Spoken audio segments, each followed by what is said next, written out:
सिखाया जा रहा है और कराया जा रहा है कोर्सेज वगैरह। Are you satisfied? यस। आवाज़ नहीं आ रही? यस। तो अब हमें लग रहा है कि हमें भी आपके आपको ज्वाइन करना चाहिए, इंशाल्लाह। क्योंकि अगला दौर जो है वो आर्टिफिशियल इंटेलिजेंस का है। और गवर्नर सिंध कामरान हिस्टोरिकल ये जो एक प्रोजेक्ट है जो कि आपको आईटी के हवाले से और ख़ास तौर पे जो ये आपका स्पेशल कोर्स इस वक्त है आर्टिफिशियल इंटेलिजेंस के हवाले से, तो यही मुस्तकबिल है पाकिस्तान का भी और दुनिया का भी। तो मेरा ख्याल है कि आपको वो तालीम दी जा रही है इस वक्त जो आने वाले दिनों में हर शख्स के पास होनी ज़रूरी है अगर उसने सर्वाइव करना है। तो मैंने अपना तारुफ लिख रहा है, मेरा नाम नैयर अली है, मैं सेक्रेटरी हूँ नेशनल प्रेस क्लब की, और मुझे ये एजाज़ हासिल है कि मैं किसी भी पाकिस्तान के प्रेस क्लब की पहली फीमेल इलेक्टेड सेक्रेटरी।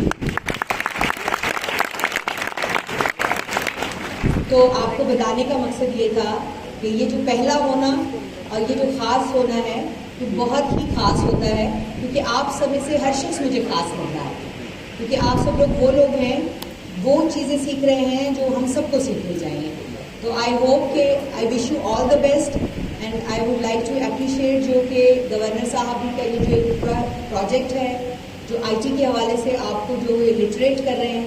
मेरा ख्याल है कि इतना बड़ा इनिशिएटिव है और इतना बड़ा सदका जारिया है कि जो इतने ये जो 4-5 हज़ार जो स्टूडेंट्स पढ़ रहे हैं यहाँ पर, ये 4-5 हज़ार स्टूडेंट्स नहीं है, वो असल में सेव करने की कोशिश कर रहे हैं उन 4-5 खानदानों का मुस्तकबिल, जिनके ये जो आप जो उनको जाके ना सिर्फ कि अपने ख़ानदानों को फैसिलिटेट करेंगे बल्कि असिस्ट करेंगे। तो एक बार अपने लिए ढेर सारी तालियां दें। और अब अगर गवर्नर साहब के लिए तालियां बजानी पड़े तो कितनी बजाएंगे? और हमारी तरफ से आप सबके लिए बहुत सारी तालियां। मैं ये नहीं कहूँगी कि हमारे लिए बजाएं, लेकिन आप सबके लिए बहुत सारी तालियां। Thank you so much, wish you all the best.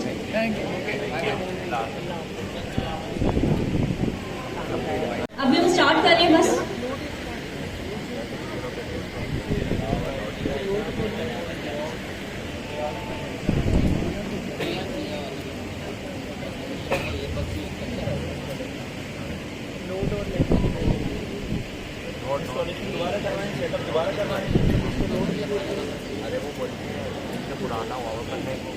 अच्छा, हम स्टार्ट से इंस्टॉलेशन करवाएंगे नेक्स्ट की, सही है।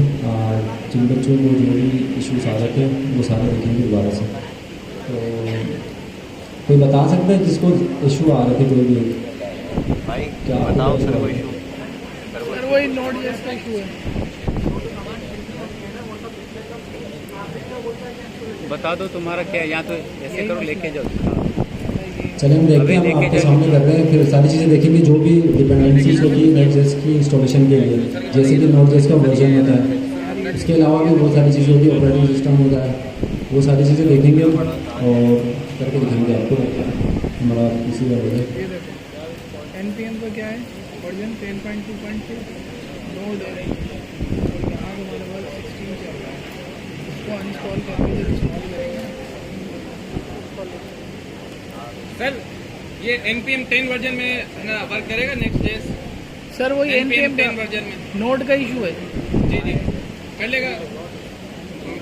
मेरे सर एरर आ रहा है, वही इशू है सर, वही नोड वाला इशू है। जी जाओ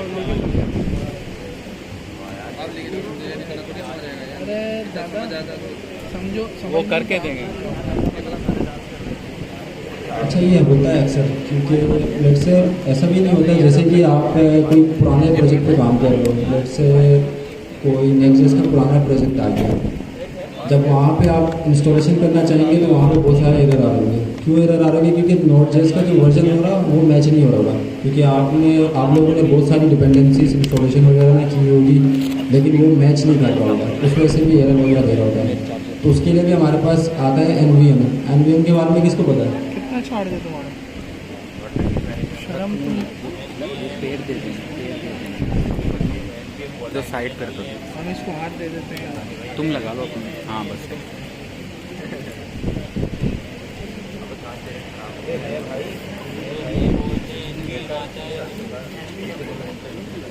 Next is for the wall.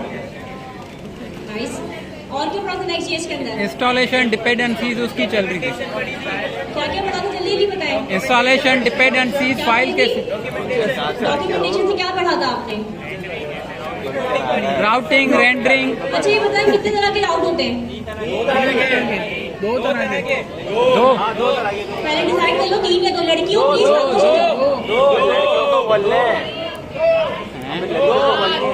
राउट कितनी तरह के? 2 तरह के, 3 तरह के? 2 तरह के। कौन कौन से? टेप राउटर और पेज राउटर टैप राउट और पेज राउट। पेज राउट। 3 किसने बोले थे? तीसरा वो अभी के भी पैदा करेगा जिससे 3 बोले थे। 3 किसने बोले थे? यहाँ कहीं से आवाज आ रही थी मैडम, कहाँ से? यहाँ से पीछे से, यहाँ से बेटा कहाँ से तीसरा वाला आवाज आ अंदर रही ही थी। रहने नहीं बोलेंगे ना, खास मिशन में आए हम। ठीक है, 2 तरह के राउट होते हैं। अच्छा ये बताइए हमारे पास नेक्स्ट जेएस में कौन कौन से फीचर्स होते हैं? हैं? नेक्स्ट जेएस में कौन कौन से फीचर्स होते हैं हमारे पास? फीचर्स कौन कौन से होते हैं? राउटिंग होती है, राउटिंग होती है, रेंडरिंग होती है, रेंडरिंग होती है और स्टाइलिंग होती है, गुड, और ऑप्टिमाइजेशन। क्या होती है? Optimisation. Data fetching, nice, very good, और optimisation UI route, optimisation, API routing configuring होती है। हाँ ठीक है, और चलिए मुझे जल्दी से बताएं, कोई आंसर दें, डाटा फेचिंग क्या होता है? डेटा को फेच करके लाता है। फैच करने का मतलब क्या होता है? डेटा को लेकर आना।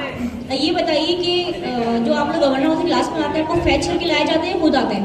हम खुद आते हैं। खुद आते हैं ना, गुड। अच्छा डाटा फेचिंग किसके थ्रू होता है? एपीआई एपीआई के थ्रू। एपीआई का स्टैंड फॉर क्या होता है? Application programming interface. इंटरफेस, ठीक हो गया, गुड हो गया, याद है आपको वो चीजें। अच्छा ये बताइए कि नेक्स्ट जेएस और रिएक्ट जेएस में जो मेन डिफरेंस है वो क्या है? मैम वो उनका एसीओ होता है, उसका एसीओ सर्वर साइड रेंडरिंग और server side client side rendering. अच्छा अब मुझे कौन सा बहुत इजी अल्फाज में डेफिनेशन बताएगा, सर्वर साइड रेंडरिंग क्या होती है, क्लाइंट साइड रेंडरिंग क्या होती है? जल्दी से बता दो। पहले सर्वर साइड रेंडरिंग बताओ क्या होती है? सर्वर साहब बनाया कोड लेके आते हैं हम, बनाई डिश किचन से जो शेफ बना। फ्रंट एंड मुझे बताना है सर्वर साइड रेंडरिंग होती है, आपस में नहीं बताना। जल्दी से बताओ सर्वर साइड रेंडरिंग क्या होती है? सर्वर साइड रेंडरिंग सर्वर से रेंडर करते हैं। जो ब्राउजर पर फ्रंट एंड नजर सर्वर आता पे है। डाटा हमारा होता है जो कि ब्राउजर पे आता है, उससे फायदा क्या हो? सर्वर साइड रेंडरिंग का फायदा क्या होता है? वो बनी बनाई आती है चीज। लेटेंसी का वर्ड एक मैंने लास्ट टाइम यूज किया था, फिर बहुत अच्छा एक्सप्लेन है सर सामान ने। तो व्हाट इज लेटेंसी पीरियड?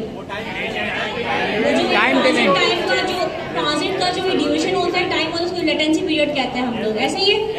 तो सर्वर साइड रेंडरिंग में क्या होता है?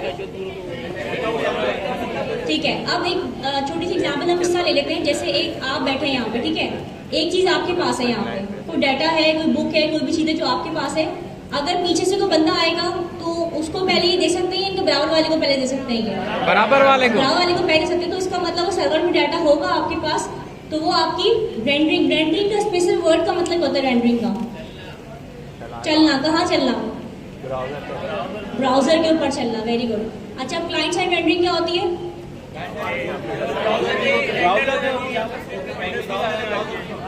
इसका मतलब ये होता है कि उनके पास डाटा नहीं होता, पहले जावास्क्रिप्ट के थ्रू बंडल करते हैं डाटा को, फिर वो जाके जो है ब्राउजर पे रेंडर करते हैं। तो उसमें टाइम बढ़ जाता है टाइम उसके अंदर। Yes ma'am. तो उससे किसका यूजर एक्सपीरियंस किसमें अच्छा रहेगा, सर्वर साइड रेंडरिंग में या क्लाइंट साइड रेंडरिंग में? Server side. अच्छा एक बात बताइएगा मुझे कि जो नेक्स्ट जेएस है उससे server SSR server side rendering देती है या क्लाइंट साइड रेंडरिंग भी देती है? दोनों देती है, गुड। अच्छा मैं बताइए स्टैटिक साइड जनरेशन क्या होती है? एसएसजी। स्टैटिक साइड जनरेशन क्या होती है? जैसे एसएसआर है, सीएसआर है, इसमें एसएसजी भी होता है। स्टैटिक साइड जनरेशन क्या होता है? अब मुझे अच्छा जवाब चाहिए इसके लिए, तो जब आपको ये चीजें पता है तो ये पता होना चाहिए। नहीं वो तो एसपी होगा ना, सिंगल पेज एप्लीकेशन होती है, एसपी नहीं पूछी मैं आपसे बहुत ज्यादा।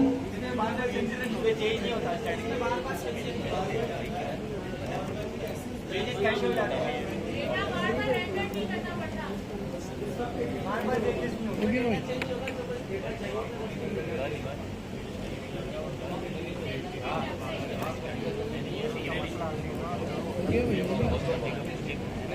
चलिए अच्छा ठीक है नहीं करता है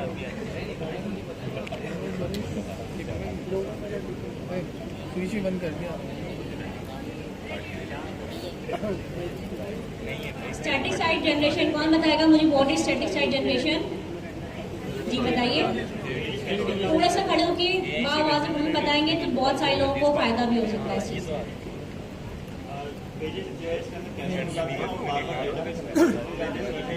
लोड टाइम कम हो जाता है और हमारी वेबसाइट की जगह वो स्पीड अच्छी हो जाती है।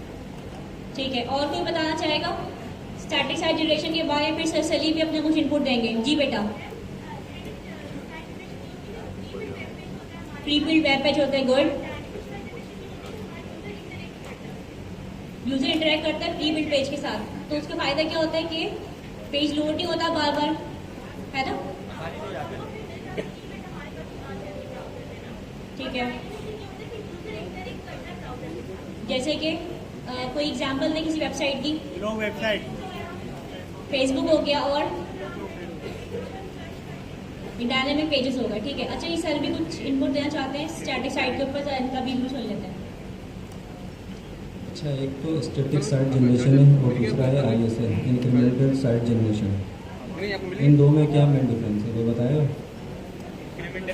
इंक्रीमेंटल साइट जनरेशन दोनों का काम सेम है। आवाज़ नहीं आ रही? अच्छा, ISA और अपना SSG इंक्रीमेंटल साइट जनरेशन और स्टैटिक साइट जनरेशन, इन दोनों में क्या डिफरेंस है? हमारे पास दो चीज़ें हैं ना, दोनों की बिहाफ पे हम कर सकते हैं। एक तो SSR है, सर्वर साइड जनरेशन रेंडरिंग, और दूसरा होता है क्लाइंट साइड रेंडरिंग। टोटल 4 चीज़ें हमारे पास। नेक्स्ट.जेएस के जो मेन फीचर्स है ये 4 हैं। अब क्लाइंट साइड रेंडरिंग तो सबको पता है क्या है, जो हमारा रिएक्ट देता था सिंपली, जो रिएक्ट.जेएस के अंदर होता था वो क्लाइंट साइड रेंडरिंग होती थी सारे पेजेस, जिसके अंदर क्या होता था, क्योंकि हमें ब्राउज़र पे HTML नहीं मिलता था तो SEO के लिए फ्रेंडली नहीं था। उसके बाद आ गया सर्वर साइड रेंडरिंग, जो हमें नेक्स्ट.जेएस प्रोवाइड करता है बाय डिफ़ॉल्ट। जितने भी है सर्वर साइड रेंडरिंग होता है ना। अब उसमें क्या होता है, हमें जब भी पेज चाहिए होता है वो पहले सर्वर पर रिक्वेस्ट करता है, हर बारी सर्वर पर रिक्वेस्ट करेगा। लेट्स से आपने ब्लॉग एप्लीकेशन बनाई है, ब्लॉग वेबसाइट, उसके अंदर आपका क्या है, ब्लॉग के जितना भी कंटेंट है वो डायनामिक आ रहा है ना। आपने पेज एक ही रखा है लेकिन जो कंटेंट आ रहा है वो डायनामिक आ रहा है, चेंज हो रहा है बार बार। ऐसा तो नहीं है ना कि आप अगर कि 3 ब्लॉग्स बनाएंगे तो 3 ब्लॉग्स के अलग अलग पेजेस बनाओगे। लेआउट तो आपका सेम है, पूरा सारी चीज़ें सेम है, सिर्फ अंदर का जो कंटेंट है वो चेंज हो रहा है। तो ये क्या है, डायनामिक राउटिंग से हम इसको अचीव करेंगे। अब इसमें क्या इशू आएगा, हर बार क्या करेगा, सर्वर पे हिट करेगा। सर्वर साइड रेंडरिंग तो हम करवा देंगे इस पर, सही है, लेकिन हर बार क्या होगा, सर्वर पे हिट करेगा, वो पेज को लेके आएगा, रीलोड करेगा, डेटा चेंज करेगा। लेकिन स्टैटिक साइट जनरेशन में क्या करेगा, स्टैटिक साइट जनरेशन में हम क्या करेंगे, हम बिल्ड टाइम पे क्या करेंगे, तमाम जितने भी हमारे डायनामिक राउट्स हैं उसको स्टैटिक बना देंगे बिल्ड टाइम के अंदर। जब हम npm रन बिल्ड करते हैं, जो हमारे सर्वर पे जो भी चलता है, हमारी वेबसाइट चलती है, वो बिल्ड टाइम के बाद चलती है। जो हम नॉर्मली विंडोज़ के अंदर कर रहे होते हैं npm रन div, उसके बिहाफ पे नहीं करते। जब npm रन बिल्ड चलाते हैं उसके बाद जितने भी पेजेस होते हैं वो स्टैटिक हो जाते हैं। अभी थ्योरिकली ये चीज़ें थोड़ी समझ में नहीं आ रही कि अच्छा ये जो कॉन्सेप्ट है थोड़े एडवांस है। अगर किसी को समझ नहीं आ रहा तो इट्स ओके, कोई बात नहीं, अभी तो हमने स्टार्ट किया नई चीज़, तो आगे जाके और अच्छे से समझ में आएगा। इसी तरीके से होता है इंक्रीमेंटल साइट जनरेशन। ये क्या करता है, अब इसमें एक बेनिफिट हमें देता है जो सर्वर स्टैटिक साइट जनरेशन नहीं देता था। स्टैटिक साइट जनरेशन क्या करता है, बिल्ड टाइम पे आपको बना के दे देता है। लेट्स से आपने एक और ब्लॉग ऐड कर दिया डेटाबेस के अंदर, कंटेंट ऐड कर दिया CMS के अंदर। अब उसको कैसे पता चलेगा कि भाई आपने एक और कंटेंट ऐड कर दिया लेकिन वो फेच नहीं करेगा दोबारा, क्योंकि हम तो बिल्ड टाइम पे चले रहे ना। तो दोबारा हमें एप्लीकेशन को बंद करना पड़ेगा, उसके बाद हमें वापस से अप करना पड़ेगा, बिल्ड चलाना पड़ेगा, फिर जाके हमारा वो स्टैटिक होगा। तो ISA क्या करता है, इंक्रीमेंटल साइट जनरेशन, उसके अंदर हमें ऑप्शन मिलता है, वो हम आगे पढ़ेंगे क्या मिलता है, जिसमें हम टाइम बता सकते हैं, ड्यूरेशन। उस ड्यूरेशन के बारे में बार बार ये हमारा जो भी API है वो रन हो। तो जिससे फ़ायदा क्या होगा कि अगर कि हम न्यू ब्लॉक ऐड कर रहे हैं तो वो भी हमें उसको भी स्टैटिक साइट जनरेशन के तौर पे हमें मिल जाएगा। तो ये हम प्रैक्टिकली करेंगे तो समझ में आएगा, वैसे इस तरीके से समझ में भी नहीं आएगा। इंक्रीमेंटल साइट जनरेशन जी। अच्छा, कितने बच्चों ने ये पढ़ा है? वैसे नहीं पढ़ा ना, समझ आ गया। अच्छा, जब इसको पढ़ोगे प्रैक्टिकली करोगे तो ही समझ में आएगा, इस तरीके से नहीं आएगा। क्योंकि नेक्स्ट.जेएस प्री बिल्ड आपको फंक्शंस देता है। अभी फंक्शन का नाम मुझे भी याद नहीं आ रहा। आपको फंक्शन मिलता है, उस फंक्शन के बिहाफ पे आप उसको रन करवाते हो। उसके अंदर आप इंक्रीमेंटल साइट जनरेशन में क्या करते हो, एक लूप चलाते हो। जितनी भी आईडीज है ना उसके बिहाफ पे आप यूआरएल जनरेट करते हो। यूआरएल जनरेट करोगे वो स्टैटिक हो जाएंगे। अब आपको क्या होगा, जब भी आप उसको एक्सेस करना चाहोगे ना आपको वो मिल जाएगा। आपको सर्वर पे वापस रिक्वेस्ट भेजना नहीं पड़ेगा, क्योंकि आपने बिल्ड टाइम पे आपने तमाम पेजेस आपने एक्सेस कर लिए, तो वो आपको पहले से मिल रहा होगा। तो हम पहले एक काम करते हैं, यहाँ पे दोबारा से इंस्टॉलेशन करवाएंगे, सही है। उसके बाद हम ये सारे राउटिंग हो गया, डायनेमिक राउटिंग हो गया, नेस्टेड लेआउट हो गया, लेआउट हो गया, थोड़ा सा स्ट्रक्चर के बारे में देखेंगे। उसके बाद हम हेडर फुटर किस तरीके से हम चीज़ें बनाएंगे, ये चीज़ें देखेंगे आज। उसके बाद हम नेक्स्ट क्लास में जो नेक्स्ट.जेएस के दूसरे फीचर्स है उसके बारे में डिस्कस करेंगे, ठीक है। अच्छा, यहाँ पे अभी सिस्टम वगैरह नहीं चल रहा है जिसकी वजह से हम कुछ नहीं कर सकते।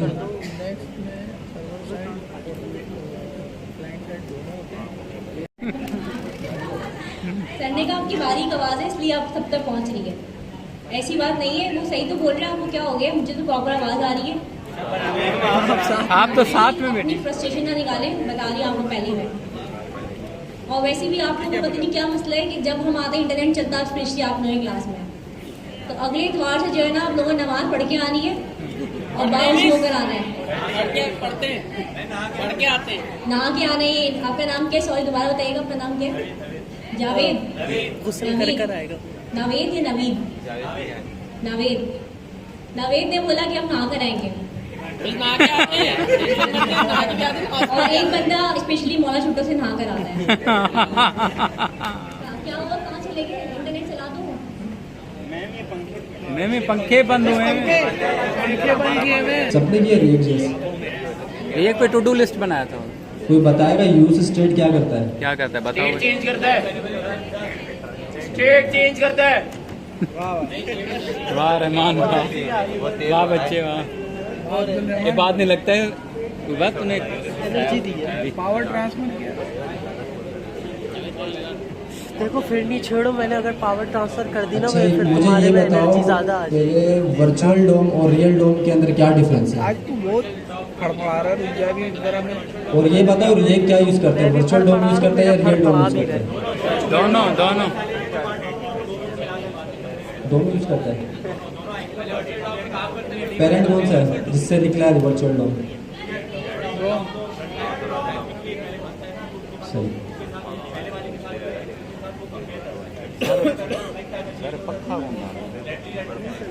अच्छा, रिएक्ट.जेएस का बेसिक कॉन्सेप्ट अगर पढ़ना होगा तो रियल डोम और वर्चुअल डोम के बारे में पढ़ें।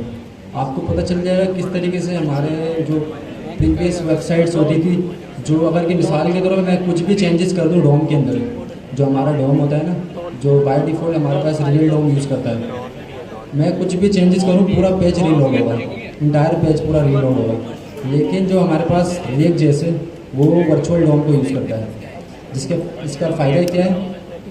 अगर कि हम कोई भी चीज़ चेंजेस करते हैं, मिसाल के तौर पर मैंने एक कंपोनेंट के अंदर चेंजेस की तो वो कंपोनेंट पे ही जाके मैनिपुलेट होता है और उसको सिंक करता है। वो वर्चुअल डोम और रियल डोम से सिंक कर रहा होता है सारी चीज़ें। तो ये बेनिफिट, अगर इसके बारे में डिटेलली पढ़ोगे तो आपको ज़्यादा अच्छा बेनिफिट होगा वर्चुअल डोम और रियल डोम के बारे में। बाकी रिएक्ट के मेन हुक्स होते हैं यूज स्टेट, यूज इफेक्ट और यूज कॉन्टेक्स्ट, यूज रिड्यूसर, ये चार हो गए। सबसे ज़्यादा मेनली यूज होते हैं यूज स्टेट और यूज इफेक्ट। किसी को पता है यूज स्टेट और यूज इफेक्ट के बारे में क्या डिफरेंस है? आप ये बताओ। यूज स्टेट को चेंज करने के लिए यूज होता है, सही। स्टेट को मैनेज करने के लिए यूज होता है। यूज इफेक्ट हम इसमें कोड लिख सकते हैं, हमें बार बार रन नहीं करने, या किसी वेरिएबल को हम बता सकते हैं, उसकी डिपेंडेंसी दे सकते हैं उसको। अच्छा, फिर यूज स्टेट और यूज रिड्यूसर में क्या फ़र्क है? यूज रिड्यूसर क्या करता है? नहीं मालूम, पढ़ा नहीं आपने? अच्छा जी, यूज रिड्यूसर का भी काम सेम है, स्टेट मैनेजमेंट के लिए यूज होता है।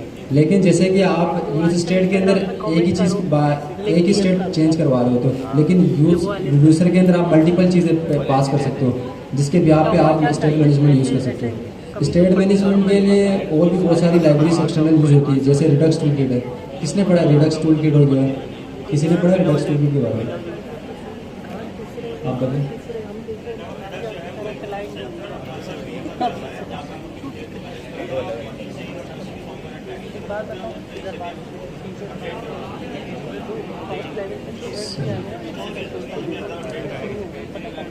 तो ये बेसिक चीज़ें अगर ये चीज़ें नहीं पढ़ी होगी तो नेक्स्ट पढ़ते वक्त आपने ये चीज़ें कवर कर ली है साथ साथ, क्योंकि नेक्स्ट जेस में इटसेल्फ हम उसके फीचर्स के बारे में पढ़ेंगे, उसके राउटिंग्स के बारे में पढ़ेंगे, जो बिल्ट इन फीचर्स हैं हम उसके बारे में पढ़ेंगे। हम उसके बारे में नहीं पढ़ेंगे जो रेक के अंदर है।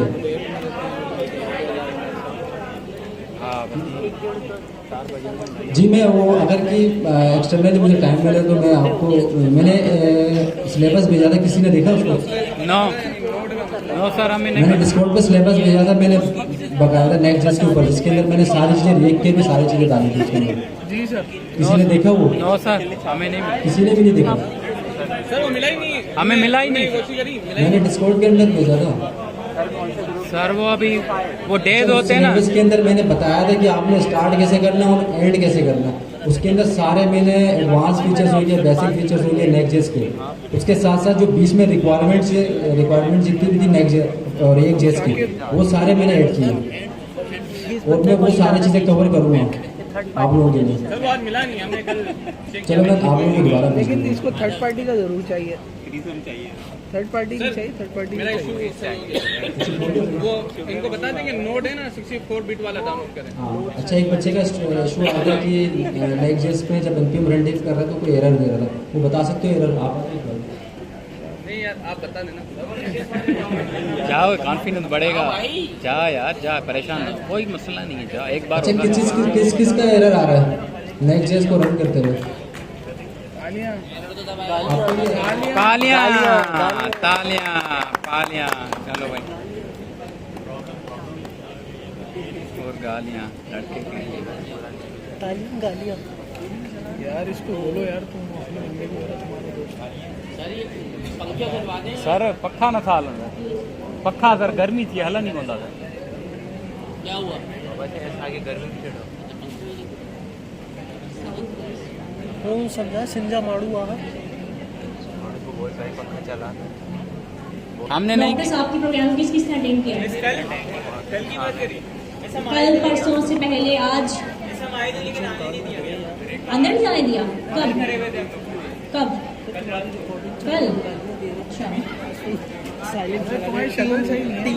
बीच में टिंग हाँ तो बताओ ना यार, ये बोतल देखिए। ये जो मुझे एरर लगा था वो मैं आपको सबको एक मतलब गाइड कर देता हूँ। जब मैंने नेक्स्ट जेस इंस्टॉल की थी तो माशाल्लाह सही से नेक्स्ट जेस जो थी इंस्टॉल वगैरह सब हो गई थी। जब मैं लोकल होस्ट पे जब मैं क्लिक कर रहा था, जब ब्राउज़र पे खोल रही थी मेरी लोकल होस्ट, तो मुझे कोई मुझे नहीं आती सोल्यूशन, आप मुझे सिखानी है, ठीक है? क्या करूँ जल्दी बताएं। फोल्डर क्रिएट कर दूँ, क्या लिखूँ उस पे? हार्ड दोस्तों, एक मिनट आ जा भाई, बिस्किट खिला दे। आ जाओ, तुम उधर खड़े हो ना यार। प्रोग्राम तो बढ़ गया है। सही है? यहाँ तक सबको समझ में आ गई? कोई एरर, कोई प्रॉब्लम तो नहीं आता किसी की? No ma'am. ठीक है, अब हमने क्या, वैसे जब हम लोग काम करते हैं HTML, CSS, जावास्क्रिप्ट, टाइपस्क्रिप्ट, तो हम क्या करते हैं यूजली यहाँ पे फाइल्स क्रिएट करते हैं, ऐसा ही है ना? Yes ma'am. लेकिन नेक्स्ट चीज क्या करती है हमारे लिए, ऑटोमेटिकली क्या करती है, हमारे पास फोल्डर स्ट्रक्चर क्रिएट करती है पूरा। क्या क्रिएट करती है ऑटोमेटिकली? फोल्डर स्ट्रक्चर या फाइल स्ट्रक्चर क्रिएट करती है हमारे लिए। कौन क्रिएट करती है? नेक्स्ट चीज क्रिएट करती है, राइट? तो हमने क्या करना है, सिंपली जाना है यहाँ पे टर्मिनल पे, ठीक है? टर्मिनल पे आपने जाके न्यू टर्मिनल पे क्लिक करके इस टर्मिनल आपने ओपन कर लेना है। यहाँ तक किसी को प्रॉब्लम है? ठीक है, क्या कमांड है इंस्टॉल करने की? अच्छा, पहले क्या करना है, आप लोगों को नोड का वर्जन चेक करना है, क्योंकि नोड आप लोगों ने तब इंस्टॉल किया हुआ जब टाइप स्ट्रीम आपने इंस्टॉल किया था, तो नोड का वर्जन जो है वो चेंज हो चुका है। तो आप एक काम ही कीजिएगा, नोड का -N करके वर्जन एक दफा चेक कर लीजिए कौन सा वर्जन है। मेरे पास बिल्कुल लेटेस्ट वर्जन है जो मैंने आज इंस्टॉल किया है, क्योंकि जिनके एरर्स आ रहे हैं उसका एक सबसे बड़ा प्रॉब्लम ये है कि नोड का वर्जन चेंज हो गया। हाँ, ठीक हो गया। अब आपने क्या क्या कमांड क्या चलानी है, अब आपने क्या, दोबारा सब मिलके बोले please. npm npx create dash create के बाद क्या लिखूं, नेक्स्ट लिखूं आप,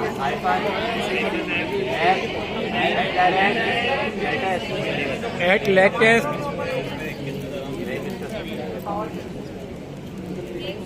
ठीक है। अच्छा, लेटेस्ट लिखा हुआ है यहाँ पे, इसकी क्या वजह थी, मैंने लास्ट टाइम से बताया था, आप लोगों को कौन बताएगा, ताकि जो है हमारे पास लेटेस्ट वर्जन इंस्टॉल हो जाए। अगर मैं यहाँ लेटेस्ट ना लिखूं और मैं क्रिएट नेक्स्ट ऐप करके खाली इंस्टॉल कर दूं तो हो जाएगी? यस मैम, हो जाएगी। हो जाएगी, नहीं हो जाएगी? हो जाएगी। ठीक है। और नहीं बोल रहे हैं, कितने लोग नहीं बोल रहे हैं यहाँ पे?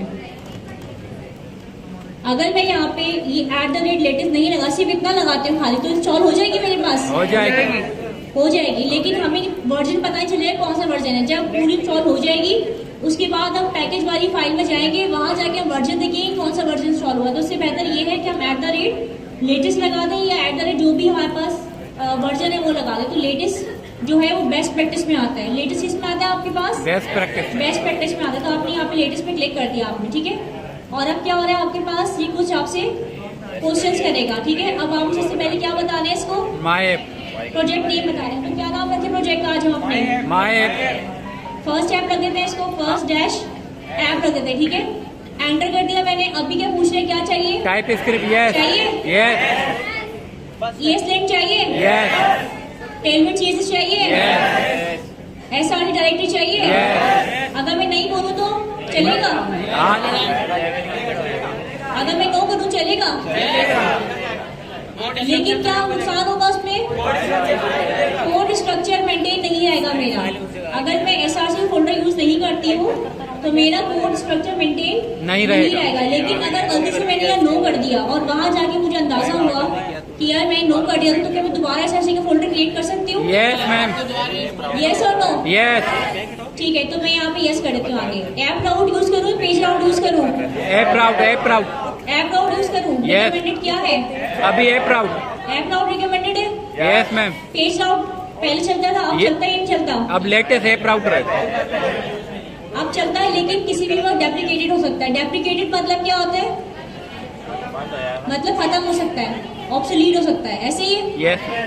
अब मैं इसको यहाँ पे यस कर देती हूँ। अब मुझे एलियस चाहिए नहीं चाहिए? नो नो नो, यस और नो? अच्छा, आप मुझे कुछ नहीं बताना इस पे, ठीक है। जो ऑलरेडी है @ वही चलेगा। मैं इसको एंटर कर देती हूँ यहाँ से, ठीक है। तो ये मुझे क्या बता रहा है यहाँ पे, कि मुझे क्या क्या चीजें इंस्टॉल हो रही है। टाइप स्क्रिप्ट हो रही है, इसकी डिपेंडेंसी में हमारे पास @type/nodes, ये क्या है, डेव डिपेंडेंसी है?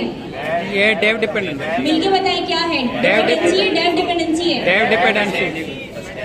नहीं, आवाज नहीं आ रही मुझे। डेव डिपेंडेंसीज है, ठीक है। रिएक्ट जो है ये क्या है, डेव है या डिपेंडेंसी है? ये डिपेंडेंसी है, डेव है, ठीक है। इसके अलावा पोस्ट CSS है, टेलमेंट CSS है, ESLint है, ESLint कॉन्फ़िग नेक्स्ट है। अभी क्या हो रहा है यहाँ पे, इंस्टॉलेशन हो रही है। आप में से कौन मेरे साथ इंस्टॉलेशन कर रहे हैं?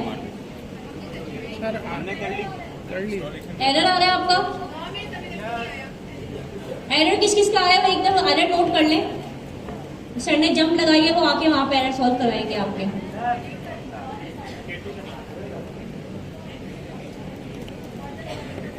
वर्जन चेंज कर ले प्लीज। कुछ नहीं करना, आपने सिंपली जाना है Node.js के ऊपर। देखिए कितना स्लो है, ये देखिए यहाँ पे आपने जाना है Node.js के ऊपर। ऑलरेडी अगर मैं इंस्टॉल है उसको छोड़ दें, कोई मसला नहीं है। फिर यहाँ जाके आपने रन पे जाके क्लिक करना है यहाँ पे, और यहाँ पे LTS वाला वर्जन जो है बस क्लिक करके इंस्टॉल करना है बस। जो पुराना है वो अपडेट हो जाएगा आपका, ठीक है। जो ऑलरेडी पुराना वर्जन है आपके पास वो यहाँ से क्या हो जाएगा, अपडेट हो जाएगा। अच्छा मुझे बताइए कि जो मेरी वॉइस है वो ऑडिबल है आप तक? Yes ma'am.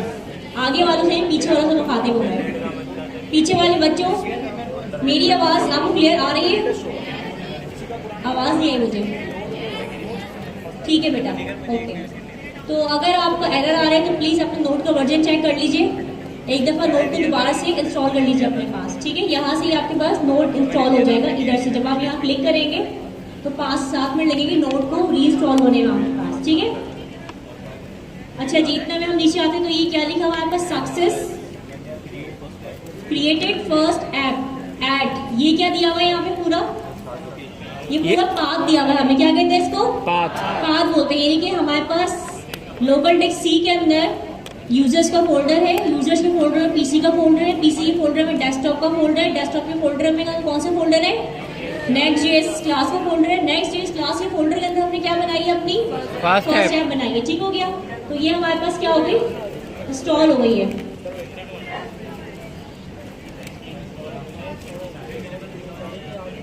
ठीक हो गया?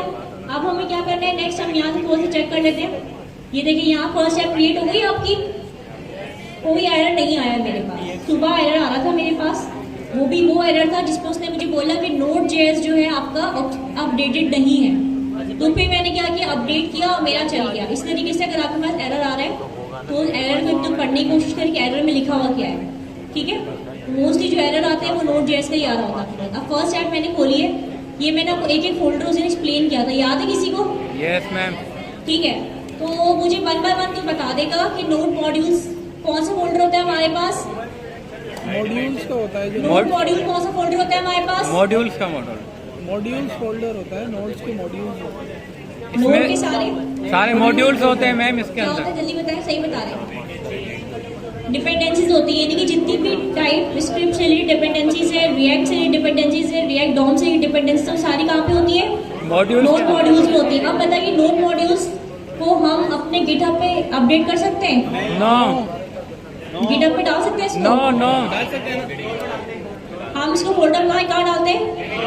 गिट इग्नोर में। अगर मैं फिर भी गलती से डाल दूं तो क्या नुकसान होगा मेरा? एप्लीकेशन चलेगी नहीं। पता है, आप कभी डाल के देखिएगा, वो गिट आपका चलेगा ही नहीं, वो क्योंकि वो बोलेगा कि आपकी बहुत ज़्यादा डिपेंडेंसीज है। क्योंकि देखिए हर चीज़ की कैपेसिटी होती है, तो इसलिए गिटहब की भी कैपेसिटी है, वो लिमिटेड फाइल्स ही ले सकता है आपकी। और अगर आप इतनी अनलिमिटेड फाइल डालना शुरू कर देंगे ना उसमें, तो वो भी इंस्टॉल नहीं करेगा, प्रॉब्लम क्रिएट हो जाएगी आपके लिए, ठीक है? तो सिंपली हम क्या करते हैं, एक गिट इग्नोर के नाम से फोल्डर बनाते हैं और उस फोल्डर में हम इसको डाल देते हैं, ठीक है? SRC का फोल्डर आ गया। अब SRC के फोल्डर में देखिए कुछ चीजें नजर आ रही हैं आपको यहाँ पे ना। SRC के अंदर कौन सा फोल्डर है? ऐप कौन सा फोल्डर कहलाएगा मेरा? रूट का फोल्डर है ये। ऐप कौन सा फोल्डर है ये? रूट का फोल्डर। प्लीज मिलके बोलो दोबारा से। रूट का फोल्डर। रूट क्यों बोल रहे हैं हम इसको? मेन फाइल होती है। मेन फाइल होती है। कौन मुझे बताया कि रूट क्यों बोल रहे हैं हम इसको? क्या? कौन सी? फाइल बेस्ड राउटिंग के लिए हम रूट बोल रहे हैं, ठीक है? और इसके अलावा और बताएगा?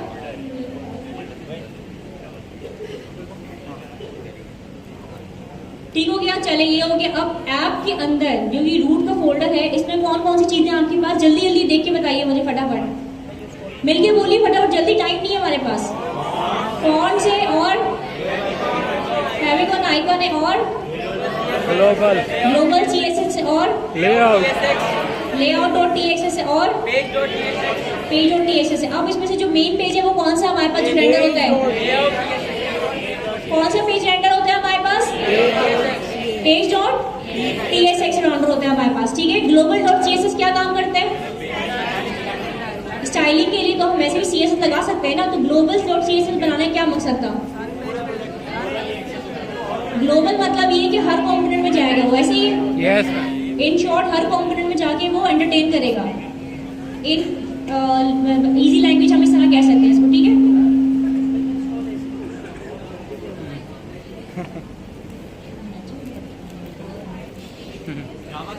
मैचिंग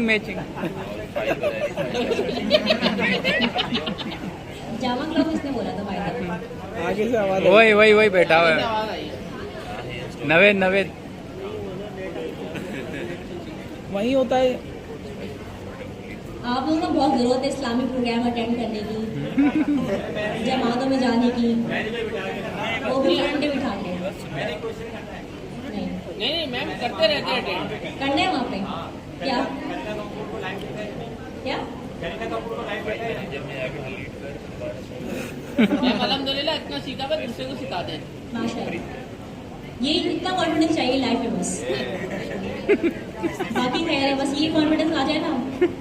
आप दीदी बात दे रहे हैं तो उसका बता रहे हैं। अच्छा ठीक है, वापस आ जाए बैक टू द वो layout.tss क्या करता है जल्दी बताइए, कौन बताएगा? लड़कियों में सुनना चाहती हूँ मैं, लड़कियों की प्यारी सुरीली आवाज। layout.tsx क्या होता है लेआउट, जल्दी बताइएगा। वो एक लड़की जो घर में तेज चिल्लाती है वो बताए अपनी आवाज में। कौन चिल्लाती है घर में?